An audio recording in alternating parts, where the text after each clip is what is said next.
In the hallway of the elite school, laughter cuts through the air, and the white cane wavers before a trap. Before the fall, the nanny steps forward, firm, and silences the laughter with just one look. For a moment, it seems everything is resolved, until the millionaire father appears. He doesn't shout, he doesn't defend, he just watches, cold, unreadable, and seconds later, does something that turns shame into power and leaves everyone breathless. What did he do? The laughter erupts like uncontrolled fireworks in the sapphire corridor of the elite preparatory school, the Sterling Academy in Atlanta, Georgia, when a teenage voice whispers, "Take a dive, Sophie," and Sophia's searching cane finds a backpack set out like a trap. The dull thud of the object being dragged for an instant precedes the imbalance. Sophia's small body lurches forward, a silent fright on her lips, but she doesn't fall. Helena, the nanny, leaps quicker than the girl, a fluid, instinctive move that belies her serene appearance. With one hand, she secures Sophia's thin wrist, steadying her pace. With the other, she shoves the backpack away with a sharp gesture. The air, which moments before smelled of disinfectant and freshly baked croissants from the cafeteria, now feels thick, charged with hostile electricity. The silence that follows her intervention is heavy, accusing. Helena stares down the group of teenagers, chin raised, eyes sparking a contained fury that transforms her usually gentle face into a fierce mask of protection. It is at that exact moment that a man in an impeccably tailored suit, whose gaze is trained to decipher spreadsheets and close multi-million-dollar deals, turns the corner of the hallway. Arthur, Sophia's father, stops short. His mind, which seconds earlier was processing the profitability of a new investment fund and calculating the interest on an offshore dollar application, freezes. He sees the scene as a three-dimensional photograph of his greatest failures. There stands Helena, positioned as a human shield, the personification of the courage he outsourced. There is his daughter, lips trembling, posture curled not by her disability, but by the malice of others. There are the classmates, suspended between arrogance and sudden fear, and behind them, the image that makes his blood boil slowly, the principal, Mrs. Evelyn Price, pretending to adjust papers on a bulletin board, her body tense in deliberate denial. The injustice hits him like a punch to the gut. That school, one of his proudest social investments, sponsored by his firm through a robust annual capital infusion, was failing its most basic function, protection. All his wealth, the fortune that allowed him to move mountains with a single phone call, seemed useless against the simple, anonymous cruelty of a school hallway. An old guilt, which he kept locked in mental safes alongside painful memories, leaks through a crack. The loss that made him functional and distant taught him to convert affection into project management and care into outsourced supervision. He had chosen the best school, hired the best nanny, constructed the safest routine, a perfect system, and now he saw the glaring failure in that system, a crack exposing his own absence. His defense mechanism fires, control. He needed to assess the damage, identify those responsible, execute a solution. Helena does not see him. Her focus is entirely on the boys, but she senses the change in the atmosphere, the arrival of a new authority. The teenagers' shoulders slump a little more. The principal's face, previously a study in forced indifference, acquires a waxy pallor as she finally notices Arthur's presence. She straightens her posture, a trembling professional smile attempting to form on her lips. Arthur ignores everyone. His eyes fix on the principal, the source of institutional power in that space, the main person responsible for that defective asset. He takes a step forward, the sound of his Italian leather shoes on the polished floor echoing like a sentence. The smell of the croissants now seems cloying, the blue of the walls oppressive. He approaches slowly, each step measured to maximize the impact of his presence. the calmness in his expression belying the storm in his chest. Ms. Price swallows hard, the smile dying before it is born. Arthur stops a few feet from her, his voice low, precise, and sharp as a scalpel. "Ms. Price," he says, the polished tone barely concealing a layer of steel. "Do you have a minute?" The principal's office was an aquarium of glass and cold efficiency, a stark contrast to the human warmth it should have housed. Miss Price gestured toward the leather chair across from her mahogany desk, but Arthur remained standing, turning the small space into a courtroom. He did not raise his voice. He didn't need to. His silence was more intimidating than any shout. He observed her with the same intensity he dedicated to an audit, searching for the failure, the inconsistency, the weak point. For him, this was a breach of contract. He had made a significant investment in that institution, not just in money, but in his daughter's security, and the return he received was negligence and cruelty. "I want the names of the students involved," he said, his voice low and controlled, "and I want a detailed report of the disciplinary measures that will be taken." "Immediate suspension seems like a good start." Mrs. Price clasped her hands over the desk, her knuckles white. "Mr. Arthur, please understand, they are just teenagers.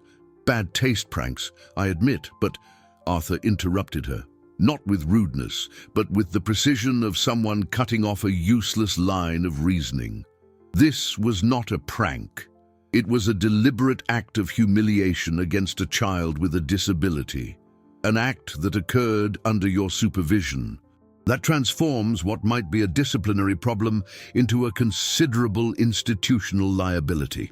Outside, in the now nearly empty corridor, Helena knelt in front of Sophia, adjusting the strap of the girl's backpack. "Are you okay, sweetie?" she asked quietly. Sophia nodded, her chin still slightly trembling, but curiosity outweighing fear. "Is Dad mad?" she whispered, her head tilted toward the glass office. She could hear the tones, the tension in her father's polished voice, and the supplicating tone of the principal. "Your dad is sorting things out," Helena replied, tucking a lock of hair that had escaped Sophia's ponytail. "But what about you? How are you feeling?" Sophia thought for an instant, her thin fingers tracing the familiar texture of her backpack strap. "I want to come back tomorrow," she said, with surprising firmness. "If I don't go back, they'll think they won." Helena felt a knot of pride and pain in her throat. That little stubborn girl, with her acute hearing that read the world through sounds, was made of a resilience many adults would envy. She didn't want to hide. She wanted to occupy her space. When Arthur and the principal emerged from the office, his face was an impenetrable mask, hers a display of tense relief. Ms. Price promised a rigorous investigation and requested absolute discretion to protect the image of all involved, a phrase that made Arthur's stomach churn.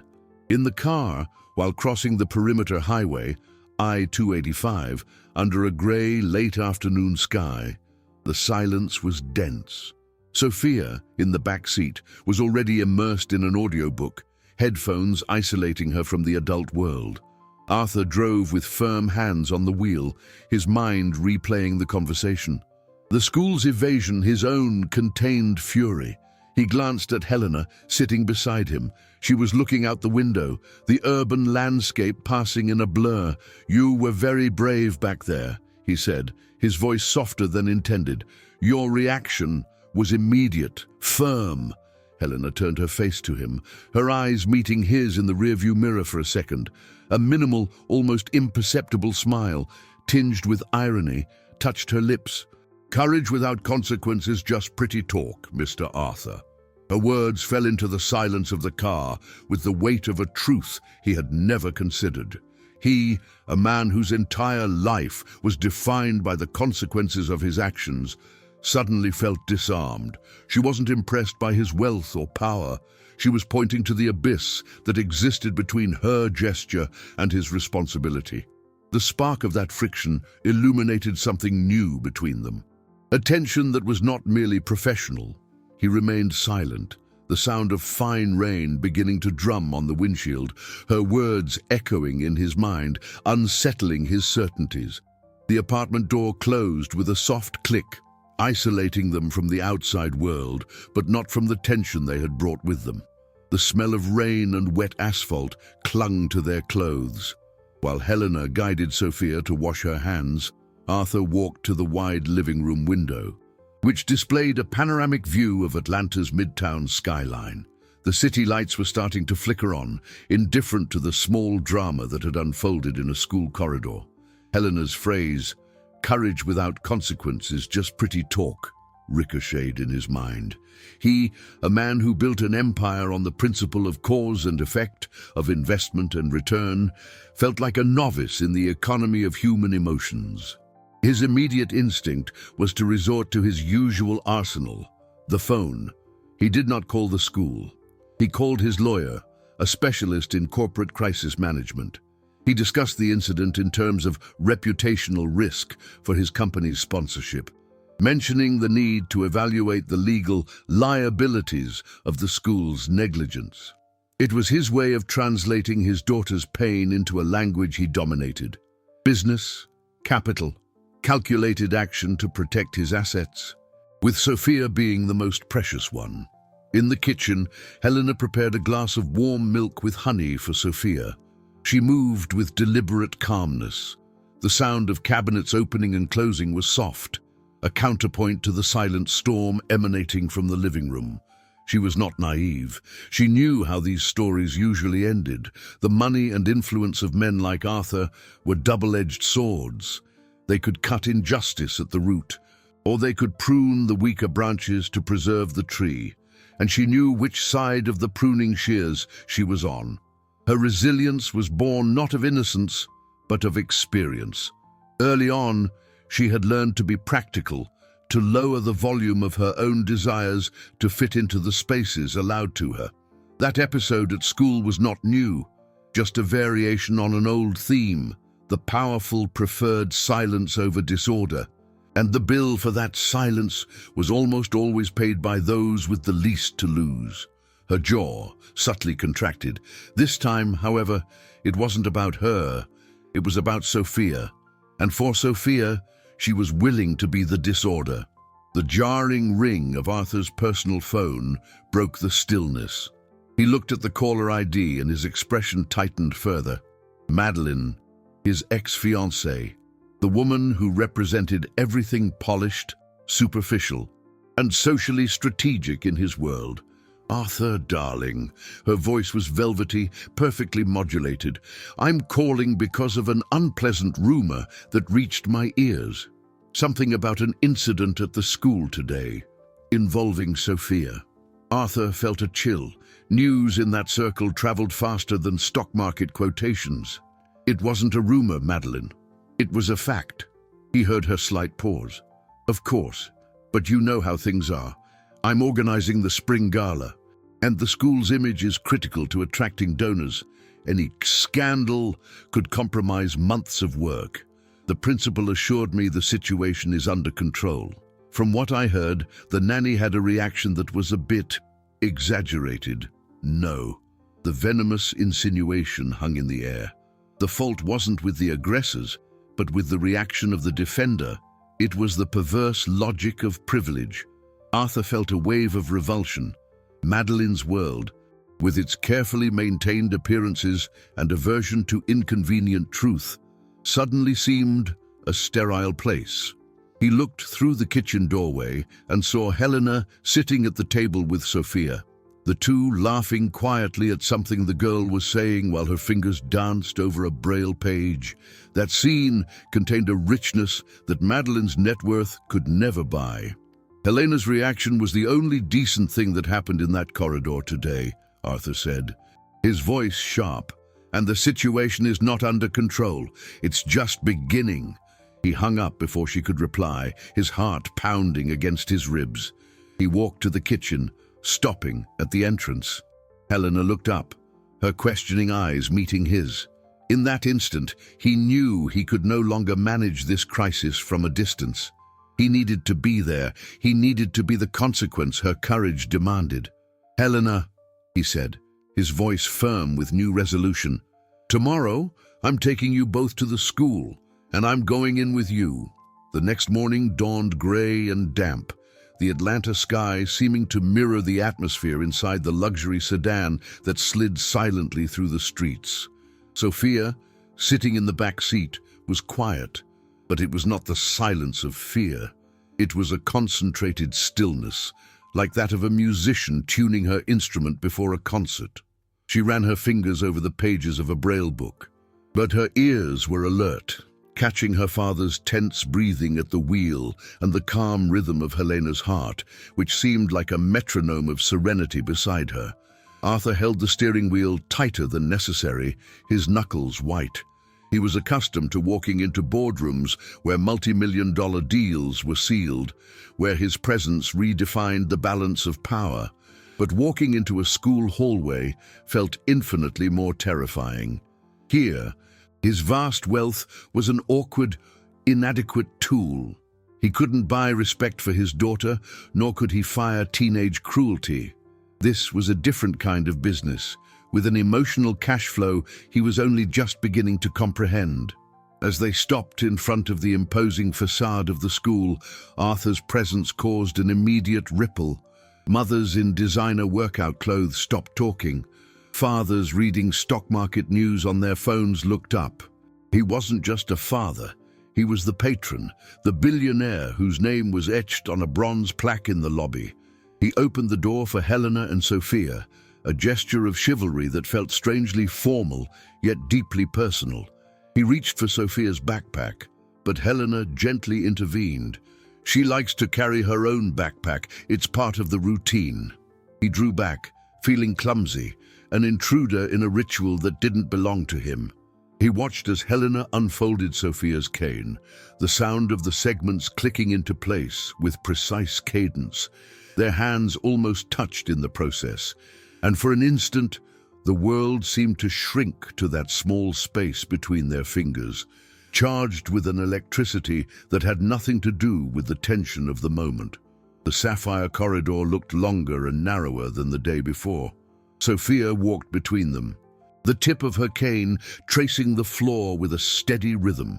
Helena was on her right, a step behind, a reassuring presence.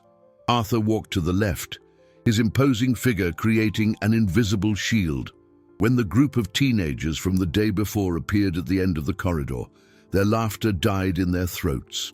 They shrank against the lockers, eyes downcast, avoiding Arthur's gaze. It was then that Ms. Price emerged, flustered, a forced smile on her face. "Mr. Arthur, what a pleasure to have you here. As you can see, I've already spoken with the boys. It was all a big misunderstanding." She spoke in a conspiratorial whisper, as if sharing a state secret. Arthur ignored her, his eyes fixed on one of the boys, whose pale face looked familiar. The boy met his gaze for a split second, genuine panic in his eyes, before looking away. Ms. Price, sensing she was losing control, moved even closer to Arthur, lowering her voice. "That one there," she murmured, discreetly indicating the boy Arthur was observing, "is Caleb. He's on scholarship. His father, Mr. Oswald, is one of the best shift supervisors at your factory, a loyal employee for over 15 years. The information dropped like a stone in Arthur's stomach. The principal wasn't just apologizing. She was subtly blackmailing him with the loyalty of his own employees. She was transforming justice for his daughter into a complex human resources equation, where severe punishment could have unwanted consequences for a man who depended on his company to live. Injustice, he realized with sickening clarity, wasn't an isolated event. It was a system with roots that deepened into his own fortune, intertwining his personal life and his business in a way he had never foreseen. He glanced at Helena and saw in her eyes a gleam of dark recognition. She knew exactly what the principal was doing. She had seen that game before. The revelation about the boy's father hung in the air, dense and suffocating. Ms. Price had just changed the rules of the game. She was no longer dealing with an angry father, but with a business magnate, subtly reminding him that every decision he made generated waves that spread far beyond the school walls. The well-being of a family, the loyalty of an employee, everything was now entangled in what should have been a simple matter of right and wrong. Arthur felt a bitter taste in his mouth. It was a dirty corporate tactic applied to a child's playground. For a moment, he hesitated, his brain trained to calculate risks and benefits kicking in. Firing the boy's father would be a disproportionate show of power. Remaining silent would be complicity with injustice. He was in a trap, and the principal knew it. However, looking at Sophia, who remained oblivious to that silent negotiation, her hand lightly holding Helena's, he understood that the logic of business did not apply here. Protecting his daughter was not a matter of profitability. It was a moral imperative. He turned to Ms. Price, his voice low, but with a resonance that made the principal involuntarily take a step back. Mr. Oswald's professional situation has absolutely no bearing on his son's conduct. I expect the boy to be disciplined according to the school regulations, like any other student, regardless of the source of his scholarship or my connections with his family. The statement was clear, cutting the knot she had tried to tie. He was refusing to play. He saw a flicker of something, surprise, respect, in Helena's eyes before she looked away. The principal, in turn, merely nodded, her expression souring. She had underestimated his determination, confusing his wealth with a type of pragmatism that would sacrifice principles for convenience. In the days that followed, a strange routine set in. Arthur insisted on driving Sophia and Helena to and from school every day. The car trips along the perimeter highway became an unexpected space of transition. Initially, the silence was filled only by the radio or Sophia's audiobook, but gradually, conversations began to sprout. They were small things. He would ask Helena about her day. She would answer with a succinct frankness that disarmed him. She would ask about his work, not about the fortune or the dividends, but about what he actually did. I spend the day moving numbers from one column to another, hoping they grow, he replied once, with a touch of self-deprecation. She smiled. Sounds like gardening, just with less dirt under the nails. Her dry humor was like a fresh breeze in his hermetic world of financial jargon and profit projections. One afternoon, upon arriving home, they found the package he had ordered, a collection of juvenile literature classics adapted into Braille. Sophia was radiant as she explored the pages with her fingertips, a smile of pure happiness on her face. Helena approached Arthur in the kitchen. "That was a very kind gesture," she said softly. "Thank you," he replied, feeling strangely exposed. "I just didn't know what else to do." She looked at him for a moment, her gaze penetrating. "You are already doing it, sir. You are here." The simplicity of those words struck him. He was used to solving problems by writing checks, delegating tasks, using his influence. But being present, physically and emotionally, was a type of investment whose return he didn't know how to calculate. At the end of that week, he proposed something impulsive. "The weather is good. How about we go to Piedmont Park tomorrow, Saturday, read a little outdoors?" Sophia applauded the idea. Helena hesitated for an instant.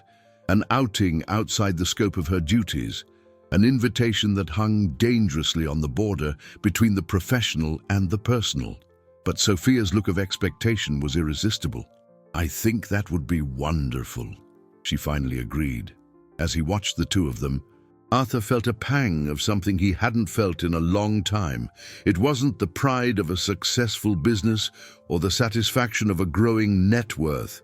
It was something simpler, warmer.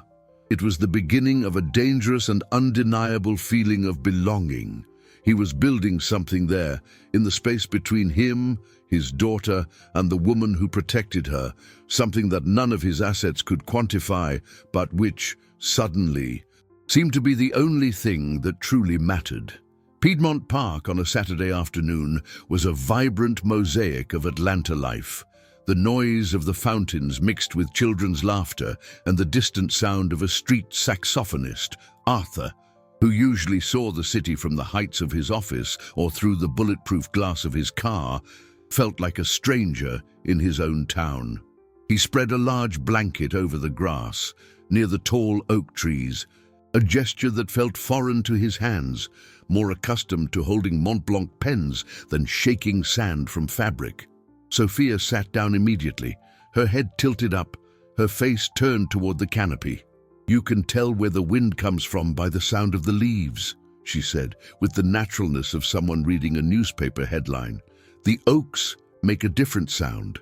Arthur and Helena exchanged a look over her head, a moment of silent complicity before the girl's sensory wisdom. He had never stopped to listen to the oak trees. To him, they were just part of the landscape, a detail in the scenery of his business. Helena took one of the new Braille books from Sophia's backpack and began to read aloud, her clear, calm voice intertwining with the sounds of the park. Arthur leaned back, supporting himself on his elbows, and allowed himself only to observe. He saw how Helena's fingers sometimes tracked Sophia's over the small bumps of the paper, a tactile duet. He saw how Sophia's face lit up with the story, her eyebrows arching in suspense, her lips curving into a smile. And, for the first time in a long time, he didn't think about stocks, cryptocurrency, or the cash flow of his companies. His mind, usually a whirlwind of calculations and strategies, was quiet. He was simply there, present, and that presence was more valuable than all his net worth. As the reading progressed, a group of people began to form not far from them. It was a rehearsal for a community contra dance. The fiddle and banjo sang, and the contagious rhythm marked the beat. Sophia turned her head toward the music, her body swaying slightly. "What is it?" she asked, curious. "It's a folk dance rehearsal," Helena explained. "People dance in pairs. Following the steps a caller shouts." Sophia's eyes, which could not see, shone with a longing Arthur could almost touch. "I want to dance." A knot formed in Arthur's throat. How to explain the steps, the movement, the choreography to someone who couldn't see? He was preparing to find a gentle excuse, to offer ice cream as consolation, but Helena was faster. "Then let's dance," she said, with disconcerting simplicity. She stood up and pulled Sophia gently. "Look, it's like this," Helena began, taking the girl's hands. "When the caller shouts, 'Alaman left,' we walk backward. Feel my step." And there, on the grass of Piedmont Park, under Arthur's watchful and vulnerable gaze, Helena began to teach Sophia the dance. She didn't use sight, she used touch and voice. "Now, forward and back." We go forward. 1, 2, 3. She counted the steps, her voice guiding Sophia's feet. Their bodies moving in a synchronicity that was pure trust. Arthur watched, feeling like a spectator to an everyday miracle. He, the multi-millionaire, the man who believed he could buy any solution, realized that the greatest wealth in the world was useless without that human connection, that ability to translate the world for someone you love. Suddenly, he saw Madeline across the park. She was with a group of elegant women, likely discussing the details of the charity gala. Her gaze crossed with his. Arthur saw the flash of incredulity, followed by a slight curl of her lips in disdain as she observed the scene. Him, sitting on the grass like an ordinary man, and the nanny dancing barefoot with his blind daughter to the sound of an impromptu folk tune. His ex-fiancée represented the world he was, little by little, leaving behind a world where a scene like that would be considered, at best, quaint, at worst, inappropriate. But for Arthur, in that moment, under the pink Atlanta sky, that dance was the most real and valuable thing he had ever possessed. And Madeline's look of disapproval, instead of shaming him, only solidified a new and terrifying certainty. He was exactly where he needed to be. The magic of the weekend dissolved like mist on Monday. Arthur was in his office on the top floor of a skyscraper in the Buckhead district, the city at his feet. But his mind was on the grass of Piedmont Park. He looked at performance charts of an international stock portfolio, but saw Helena's bare feet guiding Sophia's in the dance. The projected profit in euros and dollars seemed abstract, lifeless, compared to the richness of that moment. He felt divided, one foot in the concrete world of capital and business, the other in a new and uncertain territory, governed by emotions he could barely name. It was then that the email arrived. The sender was the school administration, the subject, confidential communication regarding professional conduct. His stomach turned cold. He clicked it open, the bad feeling solidifying into a bitter certainty. The text was a masterpiece of corporate passive aggression. Mrs. Price, undoubtedly advised by someone like Madeline, expressed the deep concern of the school board about an incident that occurred in a public place. The letter did not mention the dancing or Sophia's joy. Instead, it spoke of behavior that blurs the lines of the professional relationship, improper exposure of a student, and the phrase that made Arthur's blood boil: potential harm to the institution's reputation, especially in the period leading up to our principal fundraising event. It was a veiled but unequivocal accusation. The scene that for him was the purest expression of care and connection was being twisted, repackaged as a failure, an imprudence by a subordinate employee. They didn't dare confront him, the billionaire sponsor. Instead, they aimed at Helena, the weakest link in the chain. It was a cowardly attack, and Arthur knew, with cutting clarity, that Madeline's venom was behind every carefully chosen word. He did not reply to the email. Impulsive actions were for amateurs. He left the office early, the drive home feeling like a countdown to a detonation. He found Helena and Sophia at the dining room table, working on a tactile map of the United States with different textures for each state. The smell of glue and fresh coffee hung in the air. The scene was so peaceful, so normal, that the cruelty of what he was about to reveal seemed even more obscene. He waited for Sophia to go to her room to listen to a story, and then called Helena to the kitchen. He showed her the email on his phone without saying a word. He watched her read it, saw the subtle shift in her posture, the way she seemed to shrink inward, raising an invisible wall around herself. The light in her eyes, the spark of humor and defiance he had grown to admire so much, went out, replaced by a gray, exhausted resignation. This was an old wound, he realized, being reopened with salt. "I will resolve this," he said, his voice hard. "I'll call my lawyer. They can't—" She interrupted him, her voice low, almost a whisper. "Mr. Arthur, please don't do anything." Her request shocked him. "What do you mean, don't do anything? This is absurd. They are unjustly accusing you." She raised her eyes to him, and in them was a sadness so profound it silenced him. "I've been through this before. I know how this game works. The more noise we make, the worse it gets. They always find a way to make it look like it's our fault." Before he could argue, her cell phone vibrated on the counter. A message.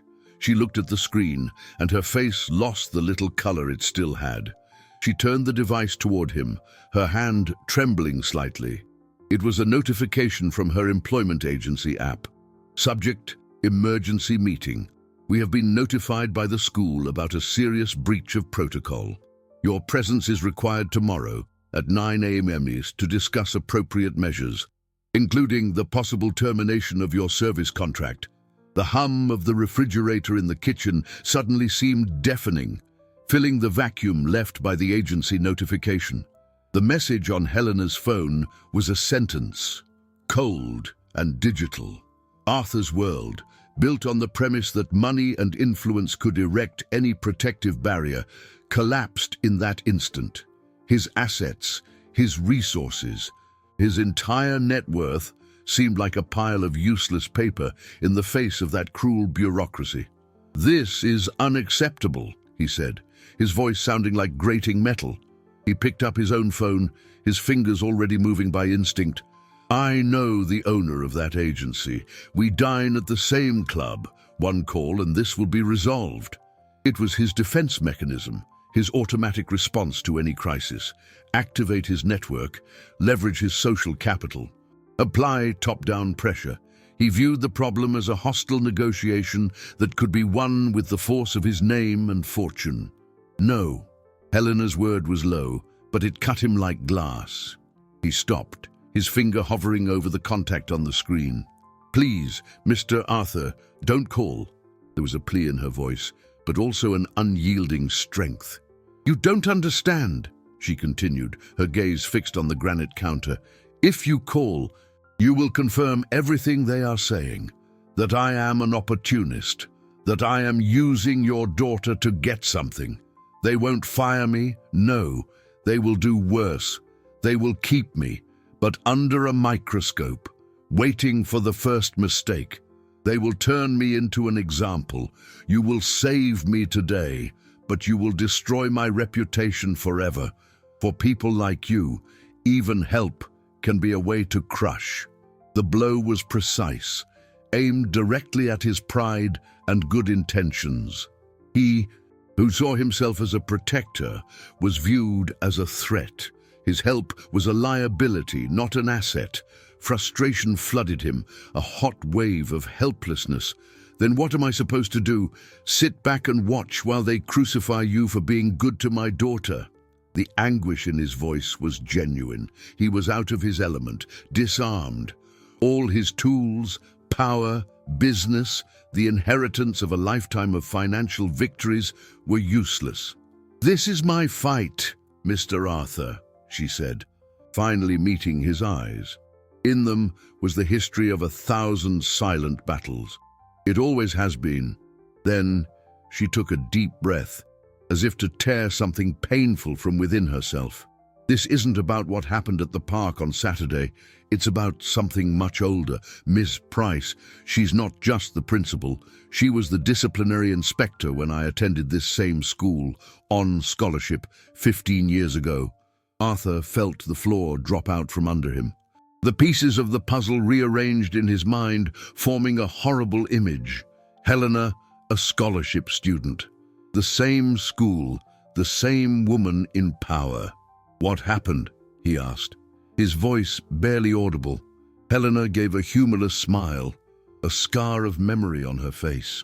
A misunderstanding happened. I was accused of something I didn't do, a small act of defiance against a group of wealthy students. There was no investigation. There were no witnesses. There was just my word against theirs. She paused, the silence stretching, heavy with meaning. Mrs. Price was the one who signed my suggested transfer. She told me I would never have a future if I continued to challenge important people. She was teaching me my place. He stood there, paralyzed, the revelation hitting him with the force of trauma. This wasn't an isolated case of injustice. It was a pattern, a dark echo returning to haunt the woman he was, dangerously, beginning to admire. And he, with all his gold and power, was the sponsor of the stage where the same cruel play was about to be performed again. The silence that settled in the kitchen was heavier than any words. Helena's revelation was not just a story from the past. It was the key that unlocked the present, illuminating the dark corners of the situation with a cold, relentless light. Arthur felt a shame that burned him inside. His fortune, his capital, the sponsorship he viewed as an act of philanthropy and an investment in the community was in fact serving to perpetuate the power of people like Mrs. Price, to give them a veneer of respectability while they operated with the same cruelty as always. His company's social return on investment was negative. He was financing pain, not education. Every dividend his stocks yielded now seemed stained by complicity. He, the master of spreadsheets, the man who measured the value of everything in numbers, had failed to see the most obvious liability, the human cost of his omission. He finally understood the depth of what she had said in the car. Courage without consequence is just pretty talk. Her courage, past and present, had only brought her punishment. and the consequence of his power had been, until now, to protect the wrong people. The next morning, the atmosphere in the apartment was one of painful politeness. Helena was dressed for her agency meeting with impeccable simplicity. Dark slacks, a white blouse, her hair pulled back in a low bun. It was an armor of professionalism, designed neither to show weakness nor provoke hostility. She prepared Sophia's breakfast as usual, her movements precise, economical, but there was a rigidity in her shoulders, an extra care not to drop anything, as if any small mistake could shatter the fragile composure she had built. Arthur watched her from the kitchen entrance, feeling utterly useless.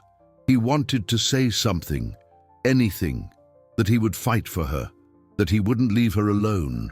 But her words from the previous night echoed in his mind, warning him that his help could be a poison.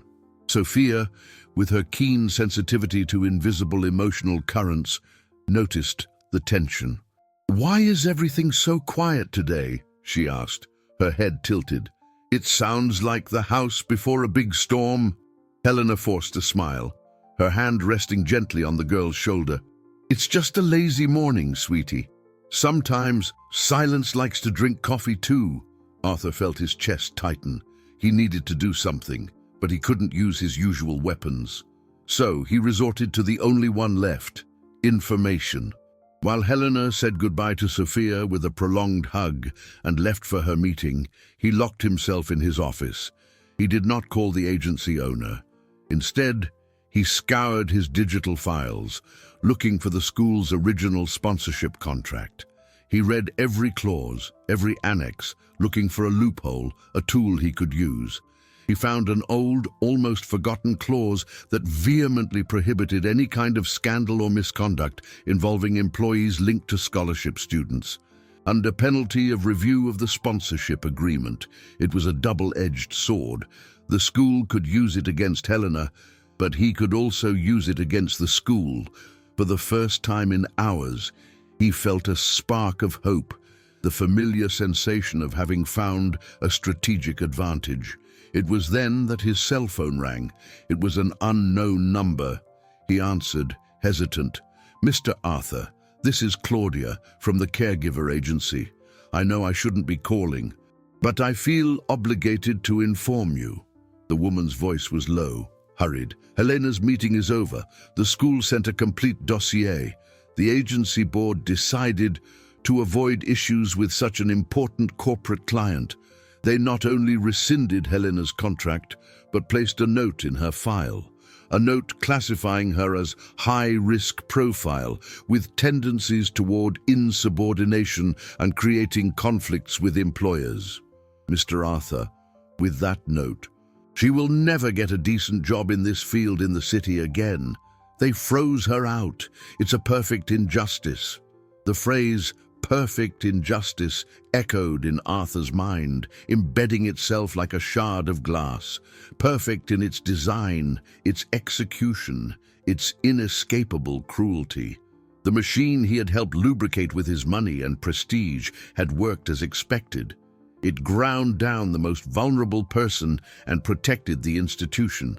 He hung up his phone, the metal and glass device feeling heavy and cold in his hand.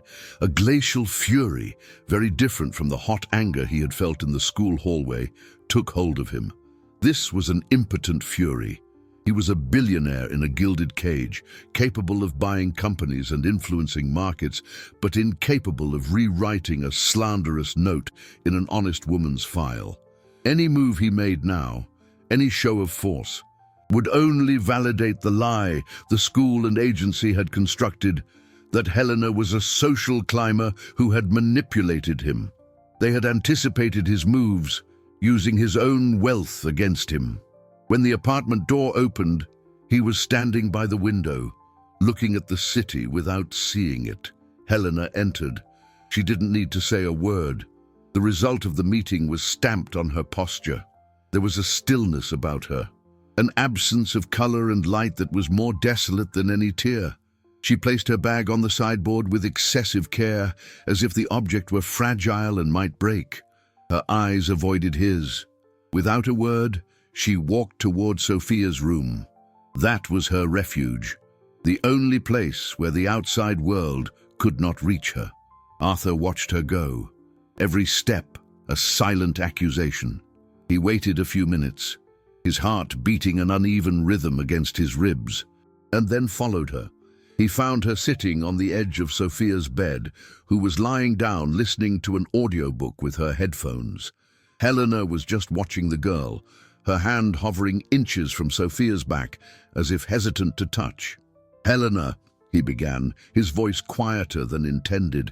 She turned, her face a mask of exhaustion. "I got a call," he said.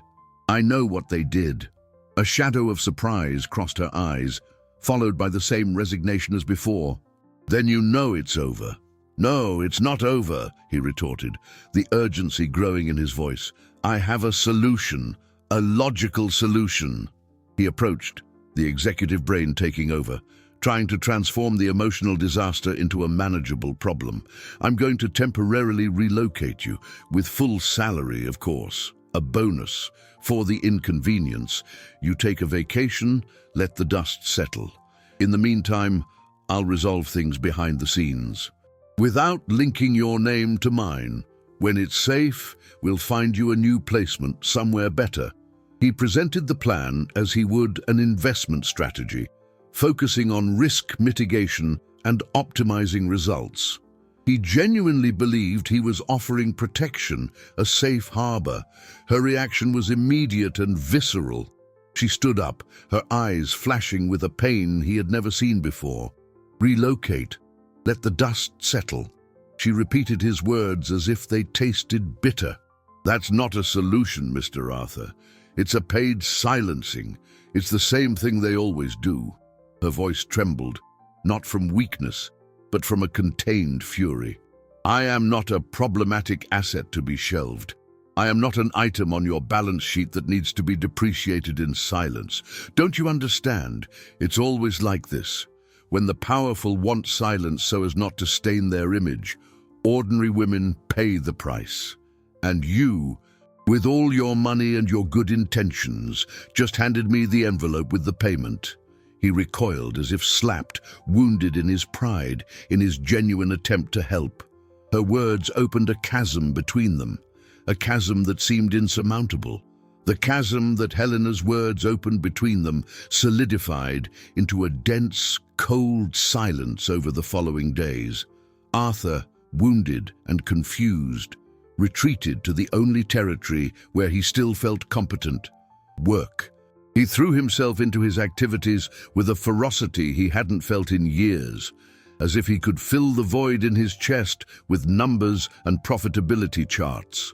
He spent hours in his office, the Atlanta skyline at his feet, analyzing the cryptocurrency market, rebalancing gold investment funds, and negotiating the acquisition of a tech startup.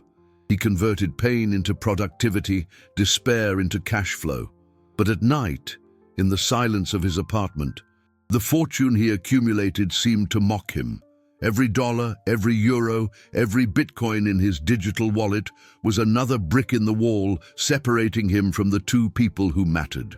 Her words, a paid silencing, were a ghost haunting his spreadsheets, turning his profits into an indictment of his emotional failure. Helena, for her part, considered his proposal not an insult, but a final sentence. He didn't see her.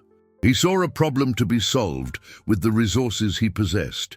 In her small room at the boarding house, whose thin walls let through the sounds of others' lives, she packed her few belongings in a suitcase. The job offer in another city from a distant cousin now seemed less a flight and more a necessity. It would be a simpler life, working in the garden of a bed and breakfast upstate, far from the world of appearances and power that had almost destroyed her. It would be a fresh start, but also an amputation.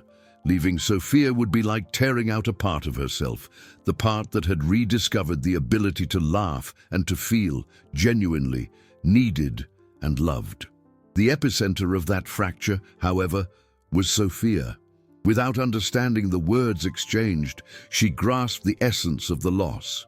Helena's absence was a hole in the fabric of her sensory world.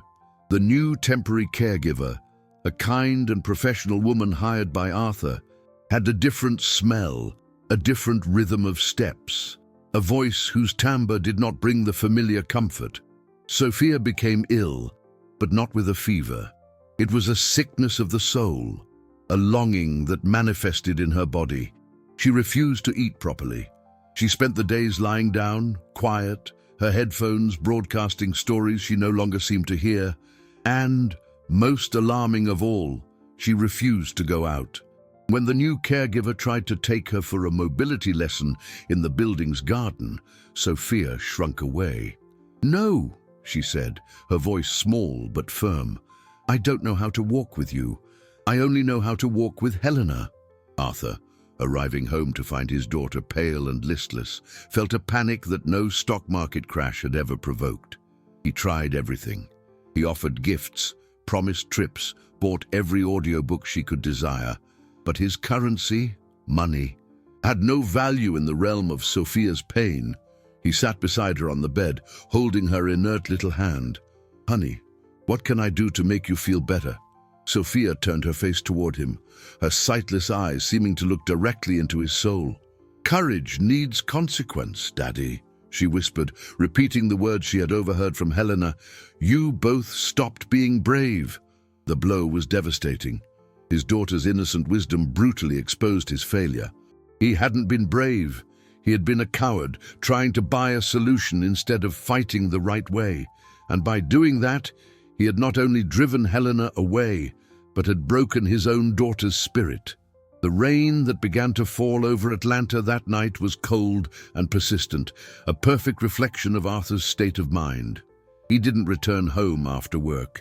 He remained in his office, a tower of glass and steel that isolated him from the world, but not from himself. The city lights spread below like a carpet of broken diamonds, a visual richness that brought him no comfort. Surrounded by monuments to his own fortune, he had never felt so poor, so fundamentally bankrupt. Sophia's words, "You both stopped being brave," were a relentless echo in his mind. He sat in the dark, the glow of the computer screen illuminating his face, replaying every mistake. His attempt to control the situation, to use money as a shield and a weapon, had been his greatest cowardice. He hadn't tried to protect Helena. He had tried to possess the solution, to manage the crisis like one of his businesses, transforming affection and justice into just another asset in his portfolio. And in doing so, he had lost everything that mattered. In the boarding house room, between thin walls that smelled of cheap soap and longing, Helena folded the last blouse and placed it inside the suitcase. The bus ticket upstate was bought. A ticket to a new life, or perhaps just to an old form of resignation. Every folded piece of clothing felt like goodbye to a happiness she barely had time to experience.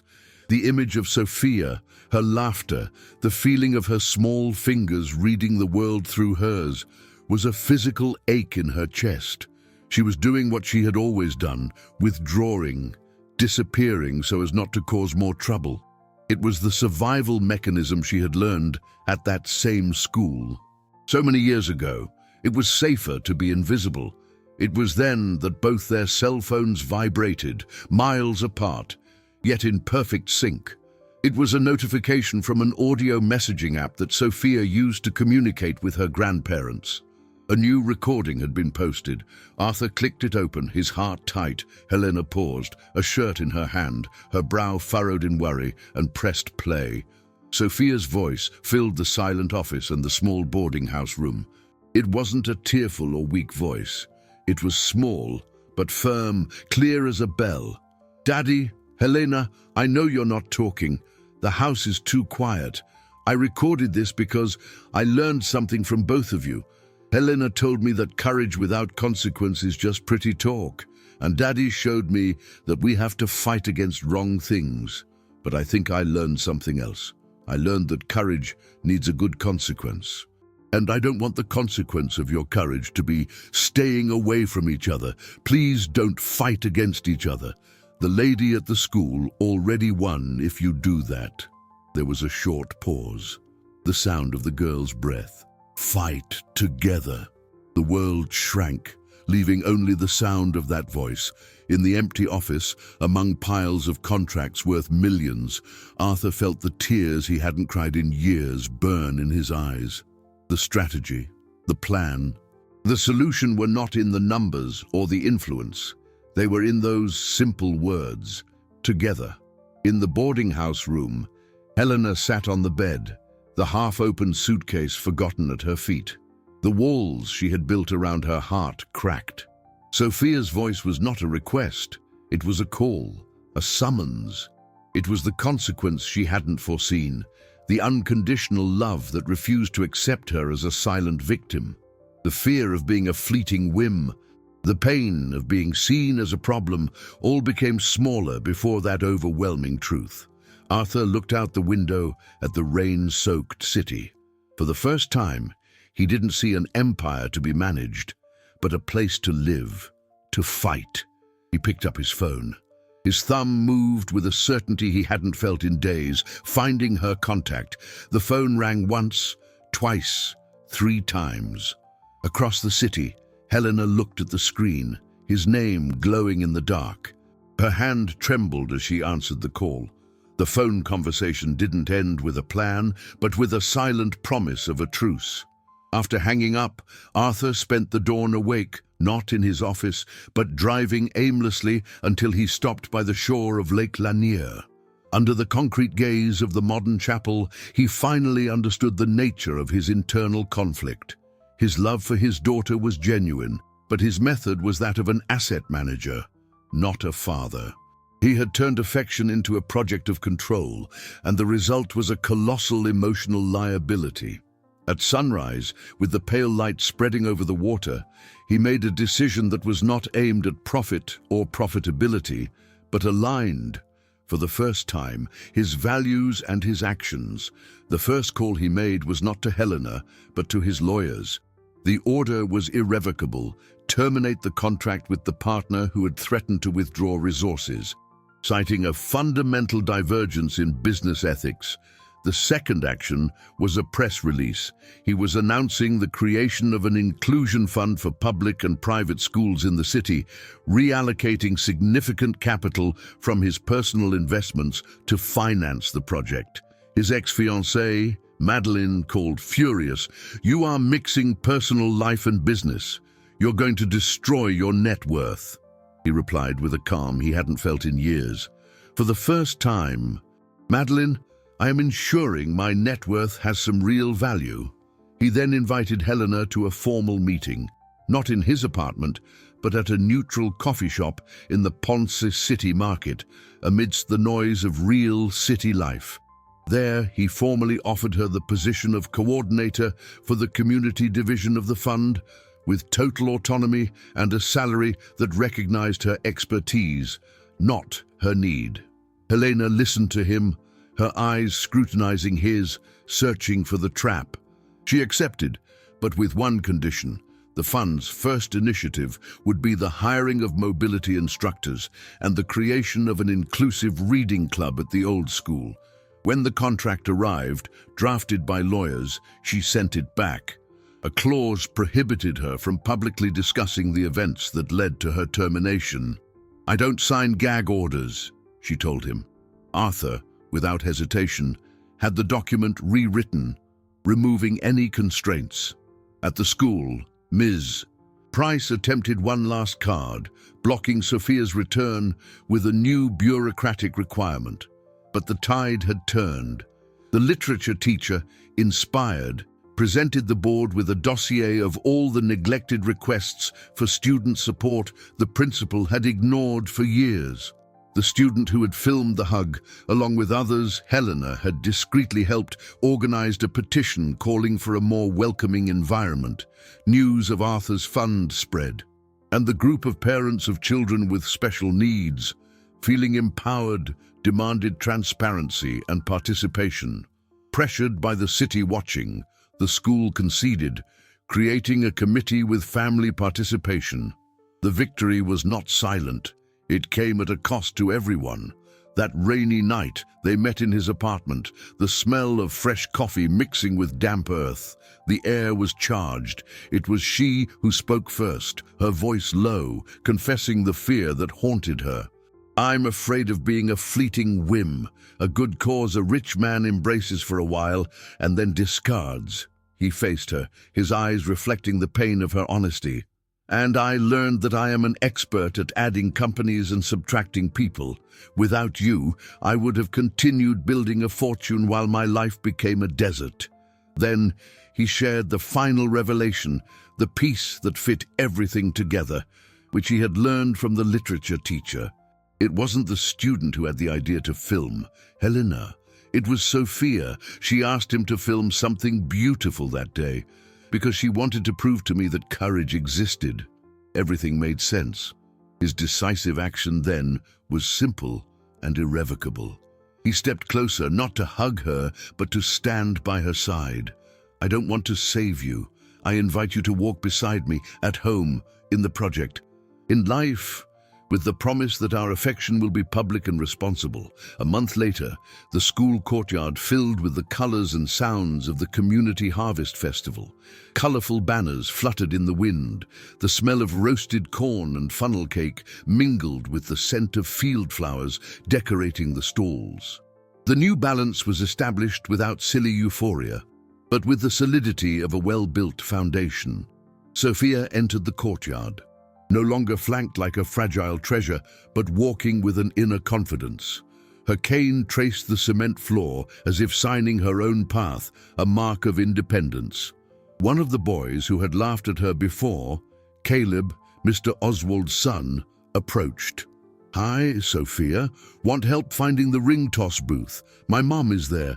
He didn't apologize with words, but with the simple gesture of inclusion. "I know where it is by the smell of wet sand," she replied with a smile. "But thank you." Helena watched the scene from a distance, beside the table for the inclusive reading club, which proudly displayed braille and large print books. She was now Coordinator Helena, a figure of respect. She saw Mrs. Price pass and greeted her with a nod, a gesture of disarmed respect without traces of triumph or rancor. Her victory was not in humiliating her old adversary, but in building something new and better upon the ashes of old pain. Arthur leaned against a pillar, occupying less space in the world, listening more. He observed the scene, not as the billionaire sponsor, but as a father. His gaze met Helena's over the crowd, and they exchanged a smile that contained a universe of unspoken conversations. He reflected that, for years, he had measured his life by the growth of his wealth, by the profitability of his investments. Now, he understood that true wealth was not stored in gold or bitcoins, but in those moments. His true net worth was Sophia's laughter, Helena's quiet strength, the family they were building, stumble by stumble. The fiddle began to play the contra dance tune. Sophia ran toward the sound, pulling Arthur's hand. "Daddy, let's dance. Helena will show you the steps."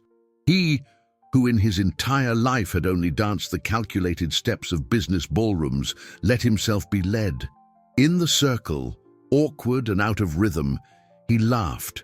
He laughed with his whole body, a laughter that didn't come from the satisfaction of a closed deal or received dividends, but from the pure and simple joy of belonging. Helena joined them, and the three spun under the pink Atlanta sky, a small constellation of